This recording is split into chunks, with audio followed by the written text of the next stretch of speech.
Fala pessoal, tudo bem? Bom, chegamos agora numa das aulas que eu acho que é a minha favorita como professor de biologia, porque eu virei um professor de biologia por conta desses animais, por conta desses animaizinhos aqui. Então hoje o Spike Lee vai participar da nossa aula, ele está mal-humorado, mas quer carinho, né? Ele vai participar, vou até tentar mostrar algumas estruturas dele, vamos ver se ele vai deixar, tá? O nome dele é Spike Lee Jones. Então vamos lá, ele vai ficar aqui quietinho, daqui a pouco ele vai aprontar e a gente continua a nossa aula, beleza? Então pessoal, esse primeiro vídeo nosso é para conversar sobre a história evolutiva das aves, tá? Então, olha que interessante. As aves, a gente vai considerar na biologia tradicional como uma classe, né? Então, você tem o filo dos cordados e aí dentro você tem a classe aves. Mas isso é na biologia tradicional. Porque na biologia evolutiva, na biologia mais moderna, ele gosta de ficar no teclado. Vamos ver se ele não vai destruir ali, né? Na biologia mais moderna, a gente vai considerar as aves como um subgrupo de répteis. Então vamos lá, olha lá o que vocês vão aprender agora. Então, na verdade, vamos dar uma olhadinha aqui primeiro, como que teria vindo a evolução, né, das aves. Então aqui é um fóssil, um ancestral das aves, chamado Archaeopteryx, tá? Então, se você olhar essa imagem aqui, parece um pombo atropelado, né? Mas, prestem bem atenção aqui, ó. A asa, né? Aqui é a marca de penas, e penas assimétricas de voo, você já vai entender o que é isso. Mas olha só, ele tem cauda bem proeminente, com penas, e aqui a gente não consegue ver, mas ele tem dentes também. Então, isso aqui é uma fotinho, né? Tirei no museu, e aqui uma representação de como seria esse Archaeopteryx. Então ele tem as garras aqui ainda, então é um elo de transição entre um grupo dos répteis e as aves. Mas que grupo de répteis é esse, professor? É esse grupinho aqui, ó, pessoal. Dinossauros. Tecnicamente hoje, as aves são um subgrupo de dinossauros. Então, os dinossauros não foram extintos, eles apenas ficaram um pouquinho mais fofinhos. Embora vocês vão ver que daqui a pouco não é tão fofo assim, né, Spike? Vamos lá. Então, o que é isso, pessoal? Essa é a classificação filogenética. Tem videozinho relembrando aí a classificação. Se você tiver dúvida, volta lá nele. Mas eu vou aproveitar para a gente relembrar isso, né? Então, quando eu coloco uma característica aqui, significa que todos daqui para cima têm ela. Beleza? Então, quando eu coloco aqui, ó, arcosáurea, todos são arcossáureas. As aves e os crocodilos. Então, os crocodilianos são arcossáureas, junto com aves. Então, é o grupo que nós chamamos de arcossáureas. Uma das características dos arcossáureas é de cuidados dos ovos e dos filhotes, que a gente chama de cuidado parental. Mas olha que interessante, dinossauro tá aqui, ó.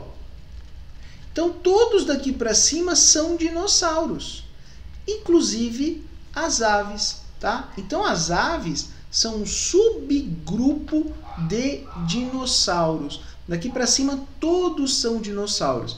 E a gente vai ver algumas características, né? Principalmente quando a gente vai chegando aqui, ó, dos sauríquias, que, por exemplo, são os ossos pneumáticos, a gente vai falar deles, tá? Aqui, tá? Perdão, o pescoço alongado, tá? O início da pneumatização dos ossos. A gente começa a ter o osso pneumático com certeza aqui em Pteróptera, tá?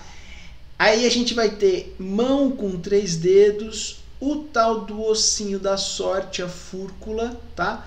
E o punho de voo, né? Nesses grupos aqui, e aqui está o Archaeopteryx também. Então, aves são dinossauros, tá? Então, quando eu vou falar arcossáurea, tá todo mundo aqui. Se eu falar dinossauro, vem daqui para cá.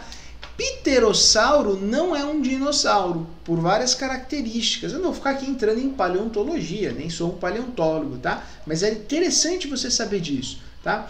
E aqui, aves modernas, mas são dentro do subgrupo de dinossauros. Então, olha só que privilégio vocês têm, uma aula online com um dinossauro participando e eu falando sobre um dinossauro. Tudo bem? Olha que legal isso, né? E aí, professor, você tá inventando moda aí para nós. Então, olha lá. Isso aqui é uma fotinha que eu tirei lá no Museu de História Natural de Londres, uma representação de um Velociraptor, né? Um raptor desse. E olha só, penas, tá? A gente hoje representa os dinossauros, boa parte deles com penas. Inclusive o T-Rex, aquele grandão famoso, a representação mais moderna dele teria com penas. Uma das características interessantes que liga os dinossauros com as aves são as patas. As patas delas são muito parecidas, tá? Quando a gente pega a pata, por exemplo, aqui, ó, isso aqui é a pata de um avestruz, de uma ema, tá? Essa pata de um dinossauro é igualzinho, tá? Igualzinho. Muito bacana. E outras características no esqueleto que a gente vai vendo o que aconteceu. Então aqui é um teróptero, né? Um dinossauro, que você conhece como dinossauro. Então esses ossos da bacia, aqui na fúrcula, né? E então são dinossauros. Outra característica que eu falei, que começa a aparecer, são os ossos pneumáticos. Os ossinhos são bem porosos, tá? Por isso que o osso de galinha a gente quebra com muita facilidade. Dinossauro também tinha esse osso pneumático. Outra característica, pessoal, isso aqui é um esqueletinho de um pombo, de uma asa branca. Pescoço em S. Pescoço de dinossauro é grandão, ele forma um S. É que aqui eu tentei reconstituir, depois eu vou contar a história dessa asinha branca aqui, tá? Mas um pescoção gigante, tudo isso aqui é pescoço, gente, ó, tudo isso aqui é pescoço. A gente vai falar um pouco disso no próximo vídeo, tá? E aí, professor, então, mas o que está acontecendo? Por que esses dinossauros aí, então, têm todas essas características? Para correr.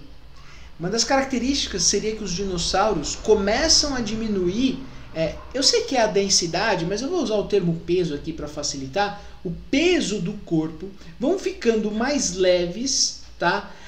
A posição deles de corrida, tá? Então, essas postura bípede aqui, ó, né, que a gente já vê, então não é mais quadrúpede, isso você vê nos filmes mesmo, né? E aí o que acontece?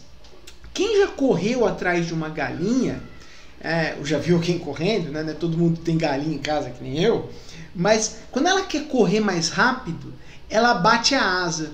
Vocês já devem ter visto isso, não é para voar, mas para correr mais rápido. Então quando ela precisa correr, ela bate a asa como se você estivesse nadando. Então a ideia que se tem é que o voo, que a gente vai falar muito hoje, veio, tá, de uma, vamos dizer assim, uma derivação da corrida. Então ele começa a ter as estruturas que vão ser parecidas com asas, com as penas que a gente já viu que tinha nos dinossauros, não é uma característica aqui só dessas aves, tá? E aí ele começa a bater isso e usar para se propelir, correr mais rápido. Com isso, você vai tendo um processo de seleção, os animais vão ficando cada vez mais leves, esse membro cada vez maior, as penas, e você começa a ter ali o início do voo lá em grupos como é o do Archaeopteryx, que eu falei para vocês. Então aqui a gente já fala que esse animal voava, né? Mas a transição que aconteceu foi da corrida, né? Você vê, até por exemplo, carros de Fórmula 1, quando atingem alta velocidade, a tendência dele é querer voar, né? Por isso que ele tem aerofólio, etc. Então o voo está relacionado com a corrida. Olha que bacana, né? Então aves são dinossauros que não foram extintos, né? Várias características dos dinossauros extintos estão nas nossas aves. penas, ossos pneumáticos, pescoço em S, né? A questão aqui dos ossos do quadril, beleza? Então isso é uma coisa bem bacana para vocês saberem, né? E continuar aprendendo sobre esse fascinante grupo aqui. Beleza, pessoal? Então, até o próximo vídeo. Um abração.